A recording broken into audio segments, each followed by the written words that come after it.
What's going on, people? We are Tottenham TV here, back again for another preview show for you guys. The Spurs take on Brighton at the Amex on Thursday. I hope you all had a very Merry Christmas. I hope you all spent really quality time with the family and got all the gifts you wanted. But the best gift Spurs can give you for Christmas is 3 points on Thursday. To join me today for the preview show, I got Barnaby Slater from the Spurs On podcast joining me today. How are we doing, Barnaby? Yes, lovely Christmas? mate. Amazing Christmas. Hope you all did at home as well. Obviously, slightly devastated by today's news that Christian Romero is out for 4 to 5 weeks, but I'm not going to let that ruin my positivity. 3 wins on the spin. Let's get talking about this big Brighton game. Yeah, look, massive game. Spurs have a real chance to put pressure on the top 3. In fact, if we do beat Brighton on Thursday, we go level on points with Aston Villa, who currently sit 3rd in the table at the moment, with Arsenal also playing West Ham on Thursday. Brighton, obviously, their form at the moment has been a bit hit and miss. They've kind of been struggling to balance European football with their league form. Last season, obviously, they wowed so many people with the football they were playing and the goals they were scoring, really blooding the noses of a lot of the big teams. But this season has been a bit of a different story, hasn't it, with Brighton? They've played some nice football, but they just seem so kind of vulnerable at the back this season. They haven't seemed to be finding that right balance at the moment. As you see, 2 wins their last 5. It has picked up a bit in the last few games, but what have you made of Brighton this season? Do you think they're just going through some teething problems with European football, or is it something deeper? I think that. I think also they've lost some of their best players and it takes time to bed new players in, although I think they are incredible at bringing young players through. They're very good at buying in advance, expecting players to leave at certain times and having new players to come in. I also wonder, and I said this to you before we went on or earlier on, I wonder whether De Zerbi is one of those managers who, when you're hearing the same message shouted at you day after day after day, dare I say it, a little bit Conte-esque, I wonder whether maybe some of the players are getting a bit tired of it. Obviously, this could very easily come back to bite me on Thursday night, but you know, I'm not doubting his ability as a manager and the football that they play. It's outstanding. It's amazing to watch. And I think that game is going to be incredible. It's going to be goals. I'm sure of it. But I just wonder, he's so kind of aggressive, isn't he? And he's so kind of angry all the time, De Zerbi, that I just wonder whether there's an element of that too. But look, like I said, it's going to be an incredible game. 2 teams just going at it. I think it'd be like basketball. Yeah. What do you think? Yeah, 100%. I think this is set to be a really open game. Obviously, we know that we don't really change for anyone. We're going to have a real good go at Brighton. I'm really liking, obviously, the football you've been playing even in recent weeks. Especially against a Brighton team who is so vulnerable at the back. And I think at the moment, defensively, they are very much struggling to keep the back door shut, essentially. They're giving up chances at will and coming up against a Tottenham team who, with Kulusevski moved back into the centre, I think we found a bit of a right formula for the time being up front as well. I definitely see Spurs creating loads of chances against a Brighton team, even at the Amex, albeit they are tougher to beat away from home than they. When they're at home than away from home. But given the fact there's no Romero, the way Brighton like to play their football, on the flip side of that, do I see Tottenham struggling to contain Brighton at this stage? I can see us having difficulties. I think maybe against other sides who we're going to have a bit more control of the football and a bit more possession, we can maybe restrict, even with Emerson and Davis, restrict them to limited chances. But I just see Brighton, the way they play through teams, the way they open up teams, if we're not as really proactive in our defending and really aggressive, I could definitely see Brighton carving a lot of opportunities. And definitely, look, as you alluded to, the Romero news is devastating this morning. We were hoping for some positive news going into this game that he was going to be fit to play. But now he's out. We've seen already with Emerson and Davis, wouldn't necessarily say the performance level dropped massively with those two, but definitely we're a lot more vulnerable at the back. I think ever since Romero's come in that West Ham game, we've been a lot tighter at the back ever since he's come in. And I can definitely see a bit of a struggle keeping Brighton at bay here. Yeah, I mean, I think the reality is whenever we play, opposition managers have seen that diagonal ball in behind our fullbacks gives you loads of width and loads of time. And what it'll come down to is whether Brighton are clinical going forward. Because, yeah, as you say, I think they will make chances. I think they would have made chances if Romero was playing as well. I actually think Romero will be more missed when we've got the ball, in terms of playing the ball through the lines and being brave on the ball and some of that passing that he's got. But I think defensively, it would be a huge worry if we were playing against a team who were kind of going to throw it into the box a lot more because we'll miss Romero's aggressiveness. But I think the Brighton match will be the same without Romero. With Romero, they will make chances. It's whether we can be more clinical in them. And I think this is basically Big Ange's philosophy. Whoever score more goals than the opposition. Yeah. And it'll be both teams kind of playing like that tomorrow. I don't know.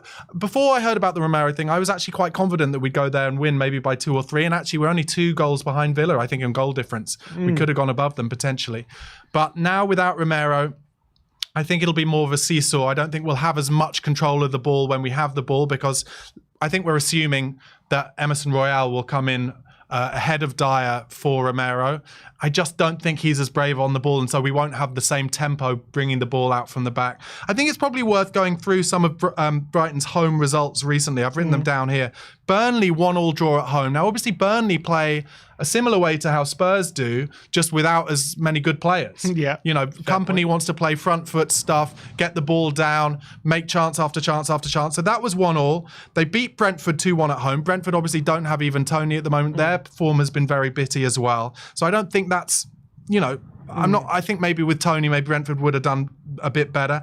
And then Sheffield United 1-1 drew at home as well. So their home form is not much to write home about. Now, what I will say, Thursday night over Christmas time, everybody turning up there will be absolutely, drunk, I think it's fair to say. So the atmosphere will be good and Brighton will get up for big games. I think recently, up until the last couple of games, maybe Lewis Dunk had his suspension from where he got sent off. So they've missed him for sure. Do I think it'll be an easy game? No, but I think there are chances there for Tottenham Hotspur. We have the better players. And as well as talking about, obviously Romero being out, I think a big one will be if Skip plays again and starts again, will his rustiness have worn off a bit? Will he be more into the rhythm of the Premier League like he was? It felt he was a bit more in the second half of that game. And what we need from Skip is to really boss that midfield because Brighton will play the ball around and they will press high. We need him to be brave on the ball, take the ball on the half turn and be as good as Oliver Skip can be. Now, I'm not saying that I think Oliver Skip is probably a future Ange Ball starter, but if he wants to become a long-term squad player for Ange, he needs in this period of games when he gets the opportunity to take games by the scruff of the neck and say, I am good enough to boss this game at that level. I think that will be key because I'm assuming he won't play Gio Lo Celso. He'll keep him on the bench and he'll play Skip and Sarr with Kulusevski in that kind of 8-10 role. And one of those players, Skip or Sarr, needs to take the game by the scruff of the neck. And I'm looking at it being Oliver Skip tomorrow night because he'll be up against that player whose name suddenly escapes me, but the former Chelsea player. Billy Gilmour, who plays central midfield. And as we saw when he played for Scotland against England, he really can take a game by the scruff of the neck. We need Oliver Skip to have a great game tomorrow. Yeah, and I think that's a great point, especially when you look at how Brighton play and their midfield. I think their last game they played a midfield 3 of Pascal, Gross, Gilmour and Lallana, and in terms of like physicality or someone to challenge, like Skip should be looking at thinking I could bully that, I could definitely get on top of that. And I think we haven't seen the best of Ollie Skip for a while now. I do believe, in my opinion, that number 6 position is best suited to his attributes. I don't think he's a number 8. I think he has struggled when he's had to think too quickly or be more offensive in that position, and I did think it was an improvement on Saturday, albeit I don't think it was perfect, but I did think it was an improvement on what we've seen from Skip so far this season. So I agree. I think he needs a massive performance, and it is kind of at the moment do or die at the moment for him because he knows at the end of January Basuma and Bentancur are going to be returning from not being available. Exactly. It's on him now to really impress us, especially with Højbjerg. He's he might be leaving in January as well, so it's really Skip's chance to get his place in the team and not let it go. But just to touch on Brighton's form, what you were saying, home form, they have had some dodgy results as you said, but it's important to note out of their 9 home games they have only lost 1. So albeit they haven't maybe been winning loads, but still not losing a lot. They have drawn 4 and won 4. So definitely hard to beat. Can we mention that midfield of theirs that you mentioned then? One thing I'd say when you went through those names, I think Pat Matasar might have the engine to kind of really draw them out and take them around because they're quite. I mean, Lallana's not got the legs that he used to have, and I don't know. Pascal Gross, did you mention? I'm not sure. Pascal Gross, he's not renowned for his legs, and Billy Gilmour isn't quick, so it might be that Pat Matasar might be able to have a good game, get amongst them. It's his engine that I want to talk about. I just love how he gets up and down. And I know a lot of people say it, but I'm going to say it as well. And I know I shouldn't, but he reminds me of a young Patrick Vieira. He does. He hasn't filled out yet. Vieira eventually did fill out, but he's kind of gangly. But his engine, he's up and down and up and down. And he's better on the ball than I ever used to give him credit for, I have to say. So as long as Sarr plays tomorrow, I think we'll have enough legs in there in midfield, that's for sure. And I love Kulusevski in that 8-10 role. I really do. He's so creative. He's got that kind of big backside of people bounce off him. He takes it on the half turn. And that's why I definitely keep him in the team ahead of Lo Celso. But, you know, if Big Ange was being incredibly brave, he might say, Sarr, you play in the 6.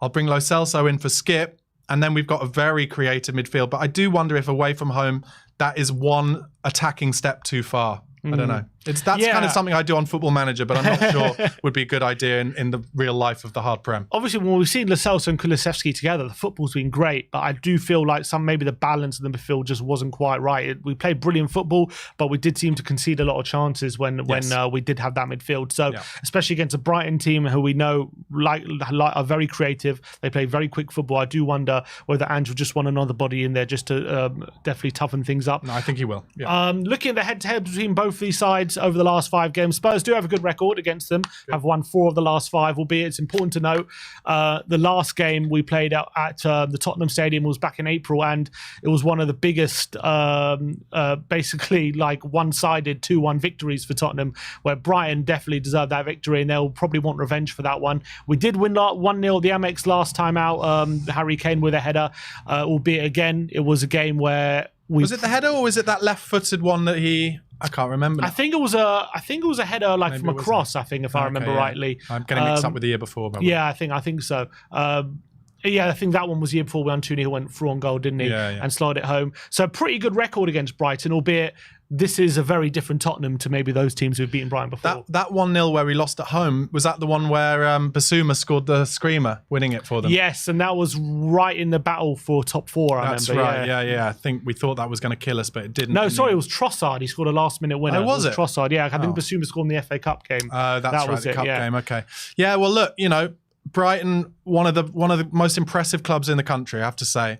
Very impressed with how they do their business. They've got the sporting director guy, the chief, the CEO is the ex-Spurs guy, Paul Barber. Is that his name? I think he kind of runs the business side of it. They did have Dan Ashworth. Obviously, he got poached by Saudi Arabia, Newcastle.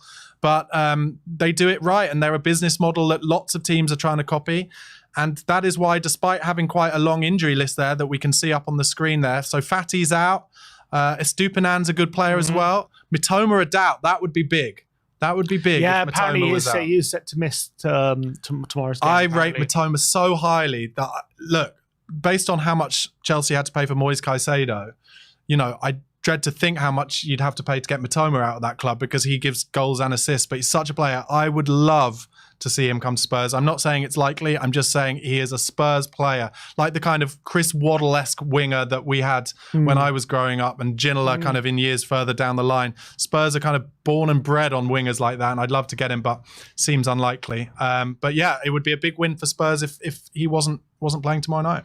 Yeah, looking at that team, obviously the injuries have definitely hit them hard, and they're missing a lot of big players. Solly March was a big player for them as well, before his injury. Veltman's one of their only real solid defenders. When you look at that side, do you really look at it and think that's a side that can be really, really be got at and that can be really exploited? Or do you because De Zerbi's very adaptable, a bit like Ange, like he seems to play anyone, anywhere. Yeah. Like he can play Grosser right back and can do a job. And so do you really not take too much notice of that injury list? I feel more with Brighton, it's about they have such a way of playing, a style of play that all the players know exactly what they have to do. So they're almost completely interchangeable. I kind of look at Brighton and worry more about the kind of players who have upset me before. So I look immediately at Lallana and think, oh God, he'll probably score. And obviously I assume Danny Welbeck will probably come off the bench at some point, ex-Arsenal player, and has upset me before, scoring goals either for Arsenal or playing well against us. So they're the players I look at. I mean, to be honest, I look at that injury list and think of players that I'm really glad aren't going to be playing against us. So Lamptey, Mitoma, Solly March and Fatty, who obviously it would be scripty for him to come and play against and score against us because we were supposed to be getting him. That was all the big rumour on the deadline day, and then Brighton got him instead. I don't know whether there was any real truth to him nearly coming to us or not, but it was certainly talked about on that deadline day, and in classic fashion as a result, the Spurs Twitter fan base were absolutely livid when we didn't get him, and hell we got nearly Brennan froze Johnson over. instead, so it was not too bad. Yeah, and I love Brennan Johnson. I think he's still raw, but I think he's going to prove to be an excellent signing for Spurs. His instincts in terms of getting into the box at the right time are really good. He missed that chance. It was only 7 yards out, bobbled up a little bit. Great cross for Richarlison's goal. So he's doing stuff in his first season that's very impressive. I mean, let's face it, he's done more in his first season at Spurs than Richarlison did last season already. Yep. And he's very young and very talented. And as he grows and becomes more confident in his role within the squad and the team, I can see him having a breakout season in the next few years and becoming a huge, huge talent and player for Spurs. Yeah, and this is obviously our injury and suspended list. Well, which is it is extensive, I think is the word you could say. Obviously, we've got Romero now out injured. He's now added to the list. He's alongside long-term injuries in Perisic, Solomon, Sessegnon. Van de Ven, though, hopefully back mid-January, but he's definitely out for Thursday. Madison, Basuma suspended. Obviously, he's not going to be seen until the end of January. And Bentancur is still out injured as well. So it really is tough reading that. I think, how many of those players would be starting on Thursday? Probably, I can count 5 there. Probably I think Van de Ven, Madison, Basuma, Romero, and Bentancur. Yeah, they would all be starting, and maybe even Solomon if we put Son up front. Like it's really crazy how we just non-stop injuries. But to be fair, as you say, Brighton have an extensive list. It does seem to be a common theme, doesn't it? That every team seems to be struggling. Maybe not as bad as us, but a lot of teams are struggling with bad injuries. I'd say Newcastle, Manchester United and Spurs have suffered with injuries like worse than anyone. I got a lot of pushback on the Spurred On podcast, my channel, when we played Villa, when I suggested that Villa had got away with injuries quite a lot. A lot of Villa fans saying, you have no idea, blah, blah, blah. Look, let's be honest.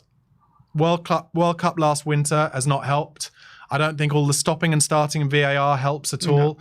And of course, the extra time being played at the end of each half and at the end of each match is not helping. The stats show that injuries are up by a huge percentage. Something needs to be done about it at some point, because there aren't going to be less games next year. There are going to be more with the new format of the Champions League, and player welfare does have to be taken into consideration. I don't think it can be seen as coincidence anymore. And really, people just do have to look into it. And you add into all those factors as well that football has never been more intense when it comes to running. How everyone's running stats has to be up, and everyone's physicality has to be a tip-top especially in the Premier League. Yeah. So I think all those issues, coupled with football just becoming much more of an intense game than it even was maybe 10 or 15 years ago, is causing this problem that we have now. Just going back onto the game on Thursday, though, in terms of styles of play, obviously both teams are very much possession based. They like to keep the ball. They like to be creative and be not necessarily patient, but I wouldn't say their style is similar, because I feel like Brighton are much more patient than Spurs. Spurs, even though they like to keep possession, can be very direct and quick. How do you see the game going when it comes in terms of who's going to dominate possession in this game? Because both teams are going to be looking to keep the ball. I remember asking a similar question to Ben when we played Arsenal at the Emirates and even City. Like, when you've got two teams looking to keep the ball, it's going to be who's better at it. Yeah. So who do you expect to have more possession on Thursday? Well, I think Ange will be desperate for Spurs to grab the game by the scruff of the neck and be in possession of the ball. But what that often comes down to in games where, like you said, you've got two teams trying to do the same thing is, like you said, firstly, how good each team is at doing it. Now, what I'd say about it is Spurs, in terms of players on the pitch, in terms of talent and potential, should be better at doing that. But where that kind of type of play builds up from the back, we're not blessed with the best two centre-halves. So it might be more difficult for us to do it. Also, Brighton, I think, playing at home will have an extra element of confidence, of the stability of knowing their surroundings. And that may well mean that we will have periods where we're in control of the ball, but also Brighton will them. So it wouldn't surprise me if it ends up, whereas quite a lot of our games, I think, end up kind of 60% possession to us. It wouldn't surprise me if this is more like 52-48 one way or the other, or 53-47. But if it got to half-time and we had kind of ceded possession for the majority of the first half, I think Ange would be right on them and say, just like he did at half-time of the City game, where he was like, don't be less brave, be more brave. I will take the responsibility. And that's what I love almost most about Ange. He's incredibly open and honest about it's his responsibility. So even if you're Emerson Royale and Ben Davis, keep showing for the ball, keep playing those tight balls into Oliver Skipp at number 6. Ollie, keep taking it on the half turn and give it. And if you lose it and we concede a goal, it's not your fault, it's my fault. So I think by the end, Spurs should be maybe just ahead. That's what I think. Yeah, I can think, looking at both teams, as you know, I saw the Brighton lineup. I actually think physically we can definitely have the edge on this game. I think we can bully Brighton a bit, but it is all going to be about whether we have the quality at the back line to progress it through the pitch like we have been doing over the past few weeks. Because I really, truly believe once we get it to that front 5, essentially, Kulu, Sarr, and then the front 3. If we can get it to those players consistently enough, we're going to open them up. We'll have the quality, because I'm looking at that back line, and I think that can 100% be got at for sure. Not only can it be got at individually, but I just think as a system as well, the way Brighton play, it's prime for a team like Tottenham to open them up. But it's whether the back line has the quality to handle Brighton's pressing and does it have the quality to pass quickly enough and with enough quality. I really believe someone like Porro, obviously he's going to be our most crucial player when it comes to the build-up. I think he's so underrated when it comes to just when we give the ball to him and we're looking to build up a play. He finds such clever passes and quick passes. I think we just need to be basically finding him as much as possible. I really hope Brighton don't come with a plan to basically stop Porro during the build-up, because if they do, we could have a bit of a problem.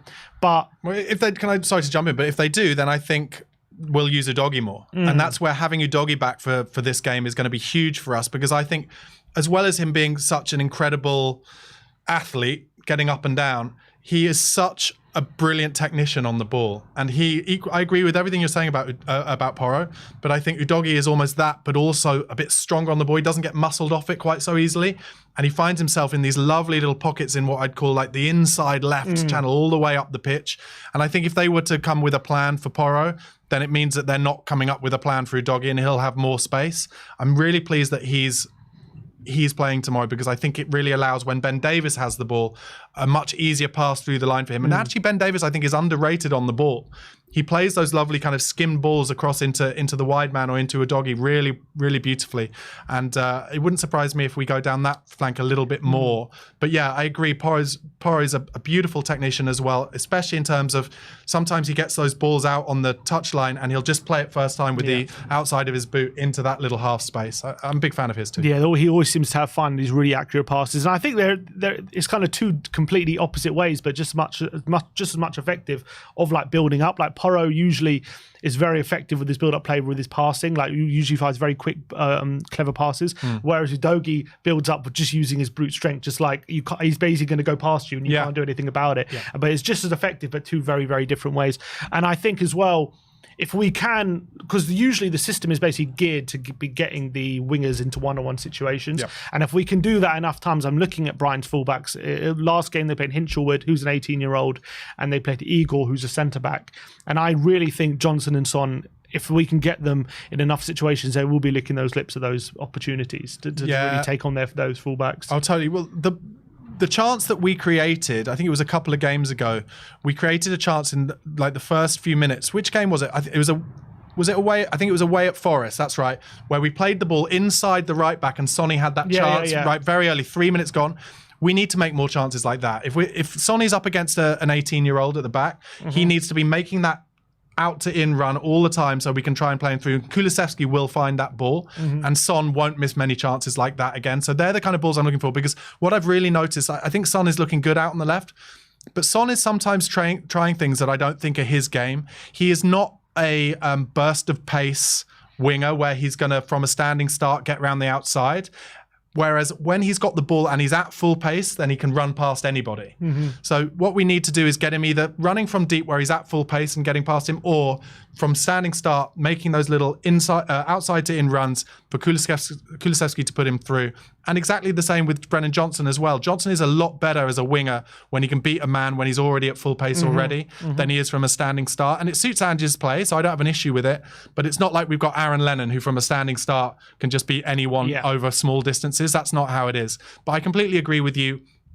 I think a lot of the chances on both sides will be made down the sides.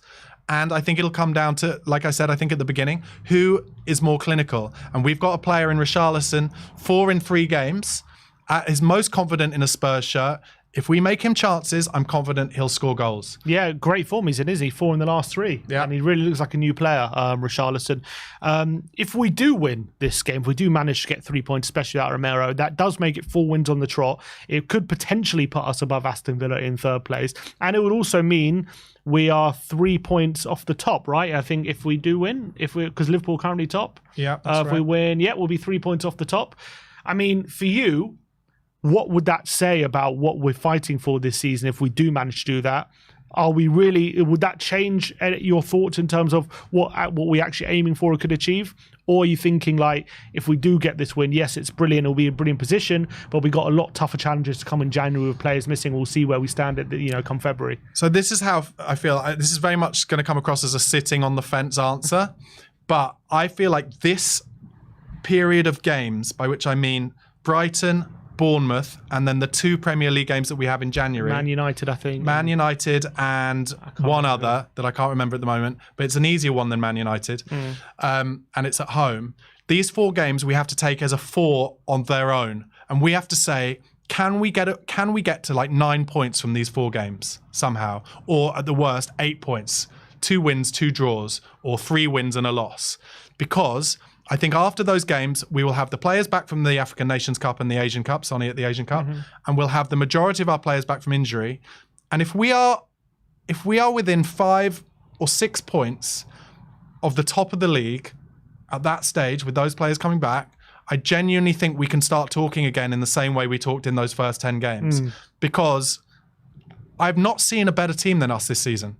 I know this is like controversial to say, and we're Spurs fans, so it's difficult for us to say. We need to know our place. But I've watched a lot of football, and in terms of the football we play and the danger that we create and how aggressive we are defensively as well, I've not seen a better team than Spurs this season. Arsenal are playing really well, but they're not at their best. Liverpool the same. They did well yesterday, but whatever. So if we were to be within 5 or 6 at that point, I think we could say we could push that top 3. If we're, say, 10 points behind at the end of January, then I think we're looking at, can we get that 4th and 5th place berth? That's where I really feel like these 4 games are. And that's why I'm actually so gutted about Romero. Because with Romero in the team, I really noticed the difference in how much better we were than when he wasn't. And it's because of how he is when he's on the ball, as well as his brilliant defending, obviously. So that's where I feel about it. I still, like I said, I feel borderline pretty confident we can get a win tomorrow night. But I take a draw at this stage because of the Romero thing. And then Bournemouth are on a good run of games. But I do think Bournemouth at home is a game, even despite the fact we don't have Romero, where the crowd and the momentum should take us through. Now, if we were to win tomorrow night and win against Bournemouth, then I think we can go into the new year looking like almost like those 2 January games are a little bit like the Old Trafford game could be a bit of a free shot. We haven't always got a great record at Old Trafford. They're rubbish. They're absolute dross, Man United. I tell you, they're absolute dross. I could see us turning them over. But anyway, it's looking too far ahead. But we could win tomorrow night. That's what I'm saying. What do you guys think in the comments? What's the result going to be? You let us know in the comments. Yeah, I want predictions. I'll get Barnaby's prediction in a sec. But I completely agree. I think if most teams who are showing the consistency and performance level and the football that we're playing, I really think most teams in that position would be considered title contenders. I just think, obviously, we're Tottenham. Ange's in his first few months. People are expecting us to fall off at some point. Obviously, those 5 games we didn't win. But even in those 5 games, we were a lot of them, we were quite unlucky to get the results that we did end up getting. We still played quite good football. And that was it with depleted defence and all that kind of stuff. We should have beaten Chelsea, Villa and West Ham. Yeah, we should have definitely gotten results in those games. So there's no reason to think that at the moment, we can't, even without Romero, be getting positive results, or at least put in really positive performances. Yeah. But I agree. I think if we can really get through this period, not too far off the top, I think there's no reason why we can't dream with the players come back and we can get back to how. Because remember those first 10 games, it was very systemic. We were just winning every single game, performing such a great level. Even in games we weren't looking great, we're winning it 2-0, really comfortable. We already got that stage where we were getting comfortable victories at that point. And if that was, I think, just because we had a settled defence, we were so hard to penetrate, and then we were just finding so many moments of quality. I actually think, in a weird way, the football that we've been playing ever since that period has actually been better in terms of the chances we've been creating and how we've been opening teams up. It's just been we haven't been able to close that back door because of the injuries we've had. But if we can marry the kind of football we've been playing recently with that really solid, tight defensive unit we had at the beginning of the season, who knows what's possible? I mean, it's very, very exciting what we could achieve, especially if we can get a few faces in January as well. I also say, I think rather than maybe saying, I'm not sure I'd go as far as say it's been better since the injuries, but what I'd say is we've had to find more strings to our bow. And that, I think, is solely because we lost James Maddison. We cannot forget how important James Maddison was in terms of being the player who took the ball in every scenario. He would come as deep as he possibly could to get the ball off his backline if they were being pressed on the touchline. And then he would find balls, like just some of the balls he played in that first 20 minutes against Chelsea, like through into central midfield, just unbelievable. And when he comes back, not only will we have that ability from him to cut teams open, but the strings to our bow that we've added since, which have mostly been, I think, from having to work the ball out wide more and make chances from out wide and getting crosses into the middle as well, which I know we did do early on against Liverpool as well with that goal from Richarlison crossing it into Son. But I just think we have more strings to our bow, more attacking threat, and therefore, yeah, like I said, if we can get to the end of the month, the end of January, get those players back, then we're going to be so hard to play against. And if there's momentum at that point, the difficulty I should say, play devil's advocate. Obviously, when we played Wolves away, it was a stodgy, turgid game. We didn't have anyone really in the team who was able to create, and we weren't really able to play out from the back when we were being pressed. There is a chance that tomorrow night's game will be a bit like that. And when that happens, it's very easy for Spurs fans to forget what the journey is and what the difficulty is because of injuries, and to be like, oh, typical Spurs, typical Spurs. But there's also a chance in a stodgy game like that, we can still nick it. Like that Forest game was quite stodgy like that as well. When you're playing, remember Wolves were only conceded 2 last minute exactly. goals. And when you play away, especially in night games when the atmosphere is big, that's what those clubs are trying to do. The difference is, I don't think Brighton will try and turn it into one of those games. I think it'll be like mono a mono, attack versus attack. And I think when that happens, the fact that our players have more kind of potential, better qualities, attributes than them, that might see us come out of it, but it'll come down to who's more clinical. If anything kind of worldy or magic happens, they have got some class. Is Evan Ferguson fit? I think he is fit and available. He looks like a real talent. Started the last couple games. Okay. I think it's been João Pedro, but I believe he is fit and available. Yeah, and Pedro's been doing well for them. But look, I think it's going to be an exciting game one way or the other. I'll be here on the watch along, watching it with you guys at home. So don't forget to tune into that. But there's something inside me that makes me think we can go there, get a result. And also, if we did get 3 points in that game, honestly, I would be absolutely buzzing. So, having said all of that, what is your prediction going into the week on Thursday? I'm going 3-2 Spurs. 3-2. I'm going 3-2 Spurs. As I said, I think it'll be goals, goals, goals. The only thing that actually makes me wonder if it'll be goals, goals, goals is Vicario is in such unbelievable form. He's actually in such unbelievable form that when I did the post-match reaction video on WeAreTottenhamTV after the last game, I totally forgot to mention him because I'm so used to the fact that he always pulls out a 9 out of 10 performance. But he's an incredible shot stopper, and more importantly, is so strong and brave in coming out for crosses. And I think he just gives the defence a layer of confidence that they haven't had for a number of years. So hoping not to jinx him, but the only reason I don't think they wouldn't score 2 goals is if Vicario pulls out another 9 or 10 out of 10 performance. But I'm going 3-2 Spurs, Richarlison with a brace. I predicted 2-2.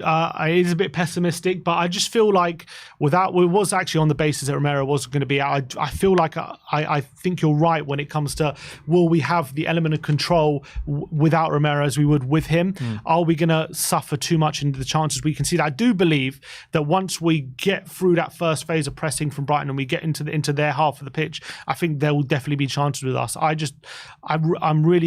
I think we will struggle when we're playing out the back, especially taking short goal kicks and that kind of stuff. Will Brighton be able to catch us out on too many occasions, and will we struggle to keep possession in those phases of play? Are we going to be forced to go long because the players don't have the quality to play through the back line, that kind of thing?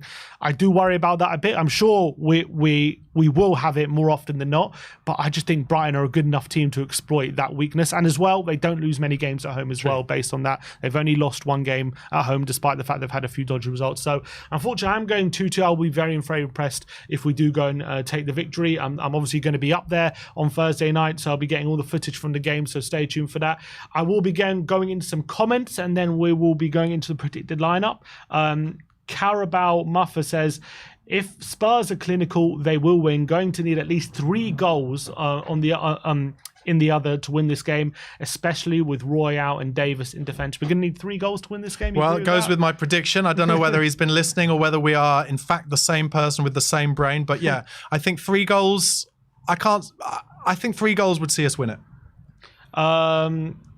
Gerard O'Connor says, you got to hand it to Barnaby. He is pure quality. There you go. Lovely comment there. There you go. Good of my mum to watch the live stream. Classic. Ronnie says, look who is unavailable. Crazy, Van der Ven, Basuma, Bentancur, Maddison and Perisic. How will we cope?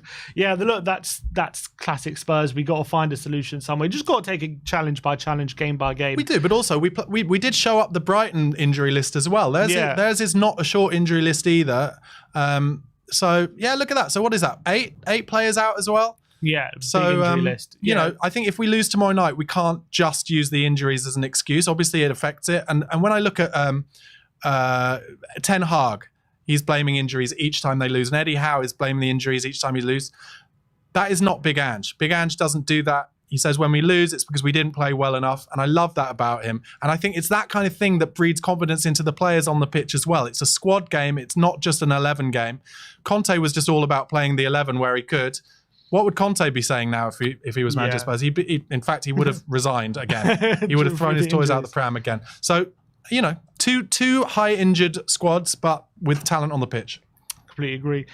Chris's crypto AI corner. I mean, I don't know if I should be promoting him, but anyway, he says, spot on from Barnaby. At least 2 wins from those games after Brighton, and we will be pushing for the title. But an opposite view from Paul Abraham says, forget about the title race this season. With our depleted squad, most of the returnees will need time to get into a rhythm to complete this season. So 2 conflicting views there. It's a good point. You know, they will take time, but what I'm saying is, I'm not saying I am looking at the title now. I'm saying if we got to the end of January and we were within the 4 or 5 points that we are now, then I think realistically, not only we'd have to start thinking like that, but all the press would suddenly start thinking about it as well. And then that brings on a whole different type of pressure, as Arsenal saw last season. So, you know, I'm talking about, let's see how the next month unfolds. But I have to say, to have won the last 3 games in a row with the difficulties we've gone through has really shown the buy-in that the players have given to Ange, and what a good job Ange Postecoglou is doing, because it would have been so easy for us to retreat into our shells, sit on our 18-yard line and just take draws in some of those games, especially after the run before. So I think the confidence in that squad at the moment is really up there, and that is the kind of thing that I think could take us to a win tomorrow night. Who is this? Someone just called Spurs says Johnson is not fast enough to be a winger. I mean, I don't know if you watch Johnson play, but I'm pretty sure he's one of the fastest players in the Premier League. So I'm not sure if he's not fast enough. I think he must be just saying kind of what I alluded to earlier, which is he's not standing from a standing start sprint fast, but once he gets up to full. Do you remember who was it against? Where he headed it past the left back. Palace, I think. It was at home. He headed one of the best left backs in the league. Was it? He headed it past Villa, he got to the byline and we should have scored from that chance. Once he's at full pelt, he's unstoppable. But he's not a kind of from a standing start going to beat anyone in a small sided 5-10 yard race. That's not his game. All right, and just a few predictions. King AA says 3-1 Spurs. I take that. Ethan says, let's go. It's going to be 3-0 or 4-0. Yes, otherwise, 3-1 or 4-1. He can't quite be sure. I'll tell you what I'd be happy with. If we went 4-0 up after 20 minutes, I'd love that. I wouldn't mind that at all. Well, Cantab says it's going to be 4-4. So that well, we've seen a number of 4-4s in our day as Spurs fans. Do you know what? Look, it's Christmas. Spurs never fail to make it an uncomfortable time. So even at 2-0, I never feel comfortable. Just imagine if we went 4-0 up after 20 minutes. I'd absolutely love that. Well, look, let's get into the predicted lineup for Thursday's game against Brighton. We'll just take a look at the injury graphic one more time just to get it all confirmed who and who isn't available for this game. So Ange did confirm in his press conference that Romero has suffered a blow and will be out between 4 and 5 weeks. So he is not available for this game. That follows on for long-term injuries to Solomon, Perisic, Sessegnon, Maddison, and Bentancur, who all remain injured. Basuma is suspended, and then he goes off to the AFCON, so he's not available. But more positive news, Mickey van der Ven should be available from mid-January, hopefully for the Man United game, Ange is saying. So that's really positive news, but he's still unavailable for the game against Brighton. So not great news going into this game on the injury front, but in terms of predicted lineup, we are going to go obviously in goal, Vicario, and we had a discussion yesterday on the channel. Is Vicario currently the form keeper in the Premier League at the moment? Do you think he is? He's on outstanding form. He hasn't really put a foot wrong other than that bizarre going with his hands for the pass back against West Ham. That's the only... I said that. I thought he should have gone with his feet easily. I'm not sure what happened. The reason why I was surprised is because he'd done such an incredible job against, well, in all the games, but especially against Chelsea, going for those 50-50s with his feet as the sweeper keeper. I think he just had a bit of a brain fuzz and went with his hand, because also if he just... It would have been, if they hadn't scored, it would have been a free kick, because you're not allowed to go with your hands for a pass back. That's true. So it was a real brain fuzz, and if he'd gone with his feet, he would have got there first, and James Ward-Prowse, or was it Bowen, was not going to go into a 50-50 with him. But anyway, that is the only tiny neg I can find on him. I think he's had an unbelievable season. I think him and Alisson Becker are the best two keepers on form this season. Ederson is still class, but he's had a bit of a... I think Man City have all suffered from a little bit of a hangover from the treble, which is completely normal. But yeah, Vicario has been unbelievably impressive. And I have to say, I think all of the kind of recruitment and scouting over the past 2 or 3 transfer windows has been impressive in the most part. And he has been one that has really impressed me. I know a lot of people are I just want to show how devil's advocate I like to play it. A lot of people are really laughing at Arsenal over David Raya because we got Vicario for cheaper. I know they've got him on loan, but it's a longer, it'll be going to be like 30 million. 30 million eventually. David Raya is actually an outstanding keeper, and if he was playing for Spurs now, I think he'd be playing at a similar level to Vicario. It's just that Mikel Arteta is such a weirdo that he's brought him in when he already has a number one, that pressure that he's put on both of them is affecting both of them. But you have to say, at 17 million rather than 30 million, it's been a better deal for Spurs to get Vicario. He's 26, coming into his prime as a keeper. Lots of talk in Italy about him potentially superseding Donnarumma as Italy's number one, which would add to him another layer of confidence. So long may it continue. He also just seems like such a humble, lovely bloke. Love him. Bit eccentric as well. He likes to pull faces in the ground. Yeah, he's a goalkeeper. It comes with the territory. Absolutely correct. Next up, the right back, Pedro Porro. We're going to go with who's going to start there. Obviously, I think he's been one of the most consistent players for Spurs this season. I think, especially with Romero out, probably we'll go into who's going to play centre back in a bit. But with Romero not playing, that ability and build-up is going to be restricted. I think it puts a bit more pressure or responsibility on Porro when we are building up the game. But for you, there are a lot of question marks going into the season on Porro, but he's been so consistent, hasn't he? Very impressive. One of our most improved players. Yeah, totally. And actually, I think some of the stuff we saw in his kind of 6-month cameo for Spurs last season after he signed, we haven't seen as much of this season, by which I mean he scored a couple of great goals. Do you remember the Man United, Southampton away, Man United, amazing finisher. So it wouldn't surprise me if we see a bit more of that in the second half of the season as well. But maybe that hasn't been seen because he's really clued up on trying to get himself better slightly defensively when he's gone in behind. One thing I would say is, how scared were you in that kind of last, 2-3 minutes of the game in the last game when suddenly they just played the ball over the top into our right back area and he was nowhere to be found? I was just like, I think that was where I got most frustrated and banged the table. It was like, set back, but that's Ange ball. That's what he wants from him. He doesn't want to be sitting back even in the last 10 minutes of games, and that suits Porro. And he is more valuable to us in that inverted central midfield role than he is as an out-and-out right back. I would also go on to say it probably doesn't help when Porro's core out position, Dyer is the one running back, if you know what I mean. You probably want someone with a bit more pace to cover that position. Next to Porro, right centre-back, we're going to go with Emerson Royal. Obviously, Romero is injured and isn't available for the game. He's going to be a massive miss. Emerson has played this role now a few games this season, and I would say probably more negative than positive, but he has, I remember that second half against Man City, he played very well, albeit the first half not so well. Against Aston Villa, probably a bit of a mixed game, some good, some bad moments. I thought had a pretty good game against Everton, actually, at left back. I was actually pretty happy with him. He was far superior at left back against Everton than he had been against Burnley away, that's for sure. Yeah, so he does come in at centre back. He's got a look, good job on his hands against a very attacking Brighton team. But we went with him over Dyer just because of his physical attributes, I guess. I think so, and also that we're basing it, I think, a bit on the fact that he came in when Dyer was available a few games ago. So it seems to me that he's a bit higher up on in Ange's kind of list. As I think I've mentioned before, I do worry about him getting the ball stuck under his feet. I don't feel confident with him when he puts his foot on the ball like that, similar to the goal that was disallowed in the game against Everton.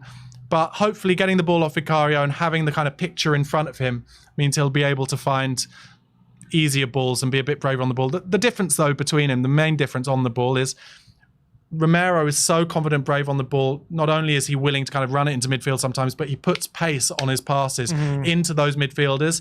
And because Royal isn't as brave on the ball is a bit more tentative, and that puts the midfielders into more trouble as well. They're unable to take it on the half turn, and they've got more time to think about it and more time to be pressed. So that's the worry. But I think Royal, he will start ahead of Dyer, but it wouldn't be a huge surprise to me if Dyer got the nod, but I don't think so. I mean, they haven't been considered so far, but Dorrington, Phillips, they always get talked about. I know Phillips is back available for this game as well.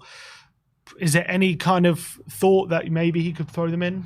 Just on the basis that he hasn't given them any minutes so far, I don't think so. I know a lot of the fan base are begging for Phillips or Dorrington to play ahead of Dyer, for instance.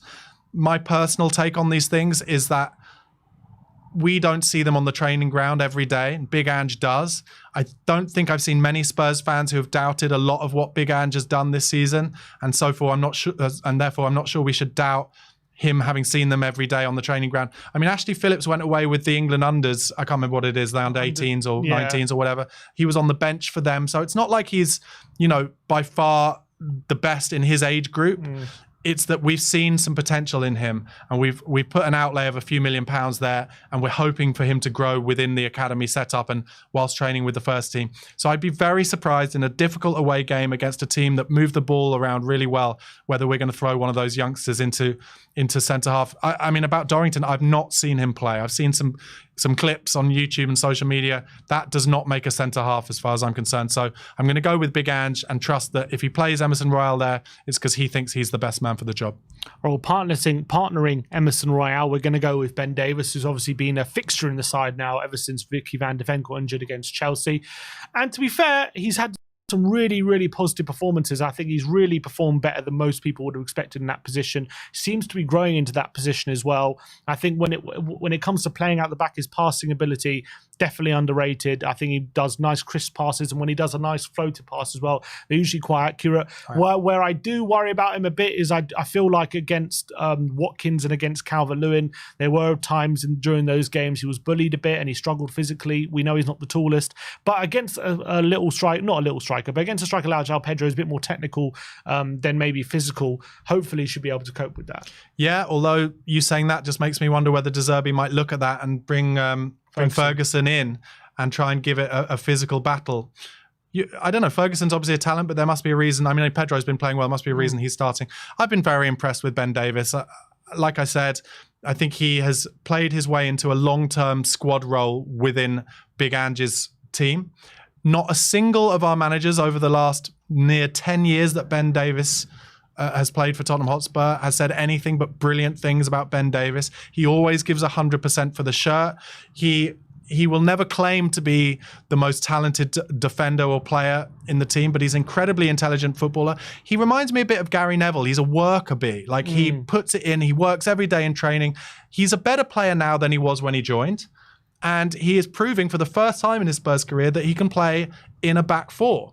Like he played a lot for Wales on the left as a back three, and for us under Conte on the left of a back three, and he did fine. But now he's proving that he can be the centre half on the left of a centre back pairing in a back four, and that is incredible. Now, am I saying that he won't make a mistake at some point? He probably will. He's not a natural centre half, but we have to look at these players more as in, do they give 100% for Tottenham Hotspur? Yes, they do. And if they do, we all make mistakes. Tell me a day in your office where you haven't made a mistake. They're all going to make mistakes. Sometimes it's unfortunate, but it's how you bounce back and how much you give for the shirt. And on that basis, Ben Davies has been an incredible signing for us. Deserves a testimonial when he reaches his 10 years.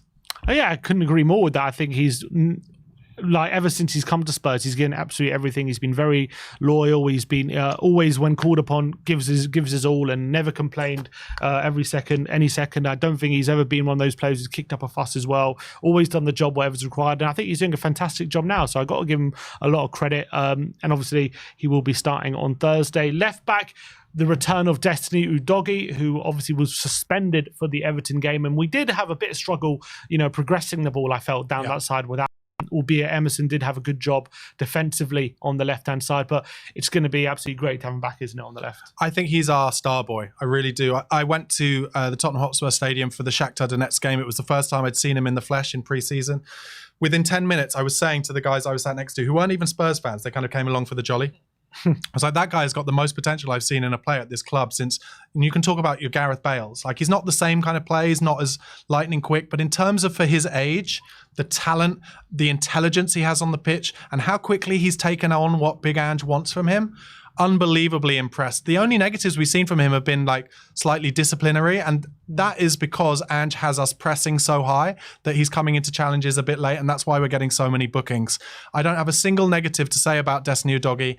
We've signed him up to a new deal already. Very smart from Daniel Levy. For all the abuse that Daniel Levy gets, the reason why we struggle to sell players on is because we sign our young players up to big, long contracts when they've shown the potential. And we've got Udogie, and I think over the next 3 or 4 years, he will become our most valuable player, potentially. I love him. Yeah, when you look at left-backs currently in the Premier League, you look at the top left-backs, I can't think of one who's performing better than Udogie right now. The players I like at left-back are Chilwell, obviously, is good, and Luke Shaw, I think, has come on as a player over the last few seasons.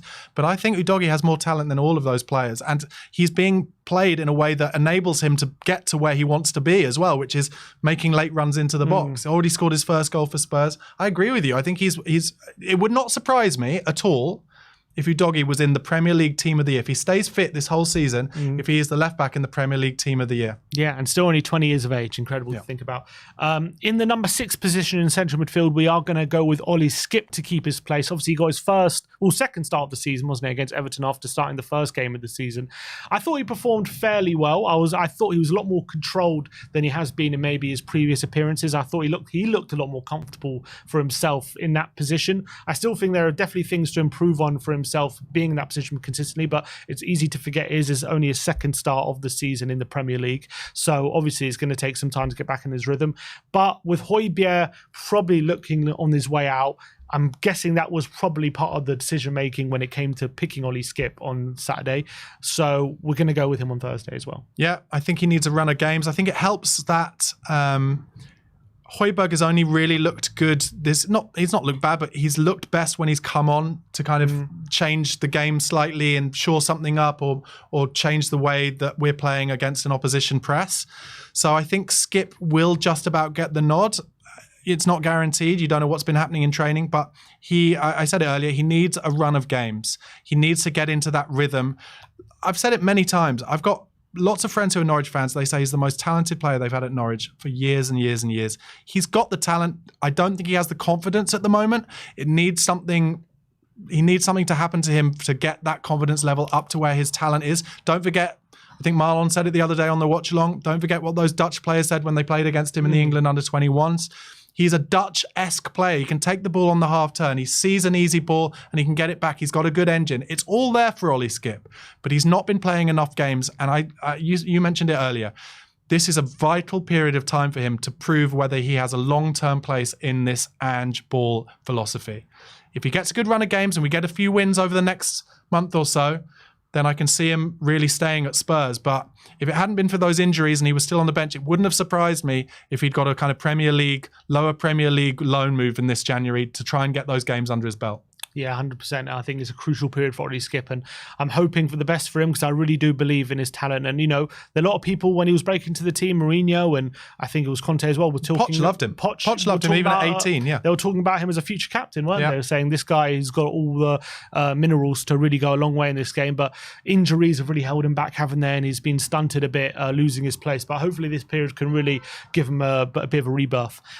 In the right side of number 8 position, we're going to go Pape Matar Sarr. I think he's obviously, we've seen the difference he's made since he's come back into the team with that energy he provides. A lot of people call him like the most underappreciated in terms of how important he is to the team. Would you agree with that? Yeah, I didn't know. I'm guilty of that.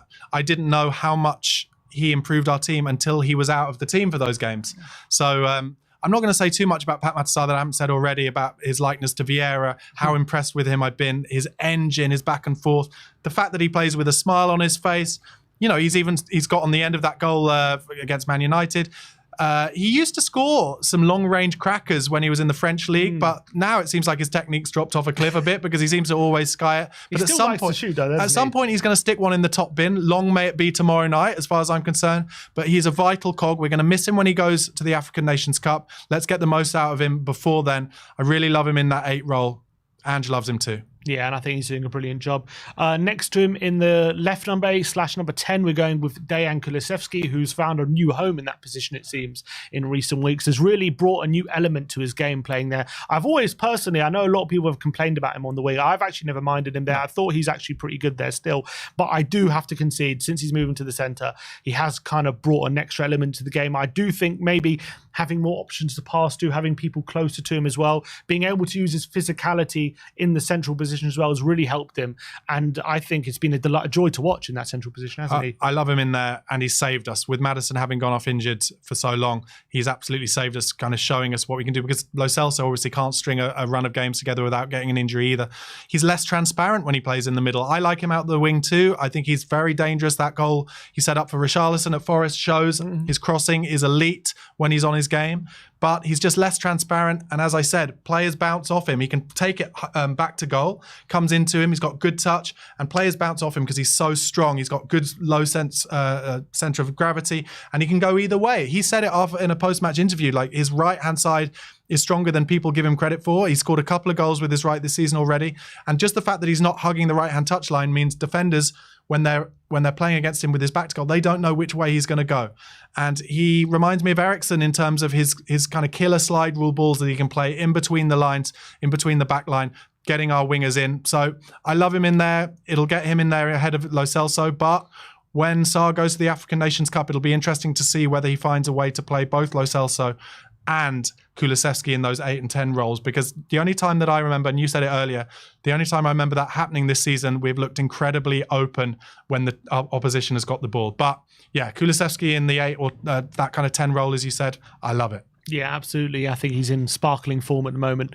On the right-hand side, we've got to go with Brennan Johnson. Obviously, got 2 assists against Everton last time out. I really thought that first one as well, when he got to the byline, brilliant ball across the face to the near post, to Richarlison, who scored. That was like a real staple of what Ange wants from his wingers, getting into those positions as quickly as possible, delivering with quality, and giving the striker the best chance to get a cut back. And I thought we did that brilliantly. I think Johnson has had a good start to his Spurs career. He's very young. He obviously came after pre-season ended as well. He's had a few injuries to contend with, but what I like about him is he seems to be involved in every game. He rarely seems to be kind of anonymous and not involved in the play. He does seem to either be getting chances, getting shots on goal, getting to the byline and taking on his fullback, even if maybe the chances don't go in or the shots or crosses lack a bit of quality. He doesn't seem to shy away from the ball. He always seems to be looking at it, looking for it, taking on his man.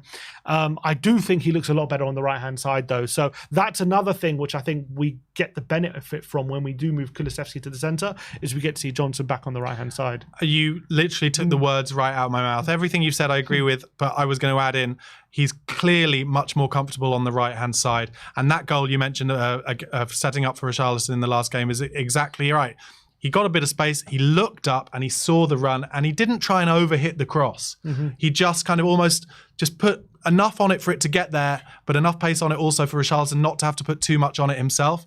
That showed a player in confidence with his position on the pitch, confidence with his ability to get the right ball in, and I've been very impressed by him. There's a lot more to come when it comes to Brennan Johnson. Forest fans loved him. I think it was worth the outlay based on the fact that he's a homegrown player. You have to add that homegrown tax, English player tax. Oh, he's Welsh player, sorry, British player tax. And yeah, I think he will, over the next couple of years, really show to being a great signing. And we need to keep him fit, because we don't have a lot of fit players. And as you said, as we've talked about a lot, in the next month in January, we're going to be without some key players. So Johnson's going to become even more important. Yeah, it'll be interesting to see if at any point in January he maybe even takes up a central role at some points, because he has been known to play that. He's played false nine, I think, for Forest. Yeah, he's played up front a few times. That's the only thing maybe that's been missing. I know it's only a few months into his time at Spurs, but obviously he was more of a goal scorer, wasn't he, at Forest? And at Spurs he's been maybe a bit more of a providing role. I think he's got 4 assists and 1 goal, but we definitely know he's got that ability to put the ball in the back of the net. He's got a good finishing ability. We saw that at Forest, so definitely need to get more out of that so far for Spurs. Up front in the number 9 position, we are sticking with Richarlison, who's obviously got 4 goals in 3 games. One of the form strikers in the league over the last few games, which is brilliant to think about. He has looked like a new player, hasn't he? Since he come back from that surgery, his movement looks a lot freer. He seems to be a lot more energetic. He seems to be being a lot more of a nuisance for centre-backs. And obviously he's found his scoring touch again, hasn't he? It's been really great to see. Yeah, most importantly, he's found his scoring touch. But the thing is, he's never, ever stopped pressing. Like, even when, it's interesting about the surgery. I think it's probably true that injury was niggling him a bit. But what I would also say is, I don't think Ange would have played him so much if it had been a terrible injury, something he couldn't have played through. So what I think maybe might have happened, this is me theorising again, but maybe Richarlison just needed a clean slate. He needed something where he was able to say, okay, it's not just anymore about me having joined Spurs for £60 million and not having had a good start. Now I'm able to say, well, this is a line in the sand. I've had surgery. I now don't have any excuse, right? There's nothing I can excuse it on. And he's started scoring ever since. And as I've said, all the way along the line, my Everton fan friends and family have always said he's a terrific player. I've watched enough of him to know that he's a great finisher. He's got more finishes in his locker than we've seen yet. He's much better than we've seen. And I think if we keep making him the chances now that he's got on this run, I think it'll continue. He's the right man to be playing number 9 at the moment, and we're going to need him more than ever when Sonny goes to the Asian Cup, because he's not only going to have to take over the goal-scoring responsibility even more than he is at the moment, but he has to take over the responsibility as a leader within the team, a senior player. Yeah. Sometimes when you go to a new team, at Everton, he was the big man. He was the main man. At Watford, he was the main man. At Spurs, he comes into a team where Kane is there, Son is there. He can maybe shrink a little bit, not have to take that responsibility. Over the course of January, he has to take the responsibility as a leader. And we need to see that both in terms of his goal scoring and how he brings his other teams into the game and gives them confidence and an ability to get these important results. Yeah, and I think it's important to note as well the type of goals he's been scoring, a real kind of finishes and goal score poachers goals, which we've really been missing, haven't we, this whole season. I know Son's done a fantastic job in the 9, scored 11 Premier League goals. I'm not taking anything away from him, but that goal against Forest, the goal against Everton on the weekend, real strikers goals which you need a number 9 to be in there to finish. And I feel like those are the kind of goals during the season which we've had real good maybe delivery and no one really there to make the most of it. And hopefully Richarlison in this form is going to be that guy for us. On the left-hand side, we are going to finish off with Heung-min Son, who's gone back to the wing in recent weeks and looked pretty good there, to be fair. He had a bit of an uncomfortable time out on the left at the beginning of the season. He did then go back into the number 9, scoring lots of goals, but with Richarlison's return to form, it has forced Son back out wide. Had a brilliant game against Newcastle. Then I would say maybe mixed games against Forest and against Everton, is fair to say, albeit did score against Everton. Wasn't from open play, though. What do you make of Sonny back on the left? Do you think his future is there at 31? Well, I think tomorrow night will be really interesting, because I think there is a similarity between how Newcastle played against us and how Brighton will play against us, which is, as we talked about before, wanting to be on the front foot, wanting to get forward, getting the fullbacks forward. That will leave space for Sonny. And it's when he's not against a low block that he is at his most dangerous. So it would not surprise me at all if Sonny notches tomorrow. He'll get lots of chances to do what is almost trademark Sonny, which is running in from the left, cutting in and trying to put the ball in the top left-hand corner or right-hand corner, depending which way you're looking at it. I think he is much more dangerous in the games against the better clubs, the teams who play the more expansive football. But like I said earlier, he's not a player who will be able to beat a player with pace from a standing start. And therefore, against the lower blocks, your West Hams, your Nottingham Forest, Everton under Sean Dyche, obviously. He wasn't able to play his best game. But also, he's an elite finisher. And even though he scuffed that finish against Everton, he didn't, he got it on target. And that was the most important thing. That won us the game in the end. So I think he'll have a better game tomorrow night. And at the moment, while Richarlison's on form, I would keep him out left for sure. Yeah, I agree. The only thing about him outlet, I think he can still do that role. I just think you don't make use of his best asset, and his best asset, the asset he's truly elite at, is his finishing ability and his ability in front of goal. And I just feel like when he's on the left, you just don't make the most use of that. You don't get him in enough goal-scoring possessions, especially how Ange likes to play his wingers very wide, hugging the touchline almost, just beating their fullback. Sonny, I think he can still beat his fullback, but that's not what he's truly elite at. What he's truly elite at is when he gets in front of goal, he finishes a chance or a long-range shot from the edge of the box. That's why I want to see him more centrally. But I have to agree, right now, Richarlison on a hot streak. He's playing really well. He's providing the goals. So I think Son has to be out wide at the moment. But also don't forget, part of Ange's philosophy is also that when the winger on the right gets to the touchline and gets to the byline, he wants his wingers on the left to be coming in at the back stick as well. So Sonny will get opportunities that way as well. But, you know, I think we should just count ourselves lucky that Richarlison is feeling confident again, because now we have, you know, they're all elite players. Like Richarlison, he's the number 9 for Brazil, or he was for the World Cup. He's not a bad player. He's a good player. And now that he's broken what was a difficult time for him at Spurs, it's very possible he could go on to score 15 goals this season in the Premier League, and that would get us there or thereabouts in that top 4. That's for sure. Oh, another 10 goals. Not asking for too much, but you never know. You know, he's done it Heard before. it here first. All right, let's run through the whole lineup one more time. So you've got Vicario in goal, Porro right back, Doggy left back, Davis and Roy out at centre back, Skip, Sarr and Kulusevski in the centre, Johnson, Son supporting Richarlison up top. Barnaby has gone for 3-2. I have gone for 2-2 in this game, unfortunately. That is our predictions. Before we end the show, let's go to a few comments. You people have been leaving some comments in the chat. Chippy O Napoli says, Gallagher does not get into our fully fit midfield. 50 drips down the drain. It makes no sense. Do you think if everyone's fit, does Gallagher start? I think he'd make an excellent squad player at the very least. And let's face it, when has everyone been fit?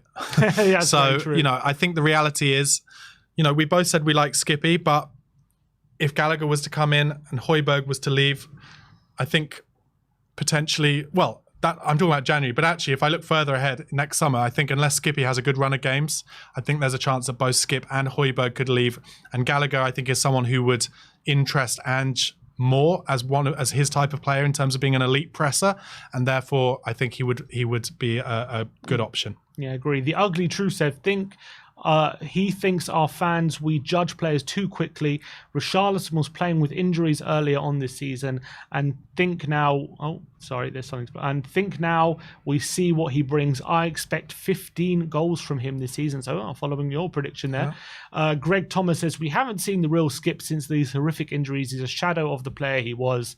And to be fair, he wasn't that great to start with. I think that's harsh. You've got to remember that season where he first came back to Spurs, when Nuno was here, and then Conte came in, like up until that injury, I think it was in like February time when it was Leicester actually, I think he got injured in that game. He was like our best midfielder up for like 6 months. He's been, as I said, he's been highly rated by some of the world's most elite managers of the past 2 or 3 decades.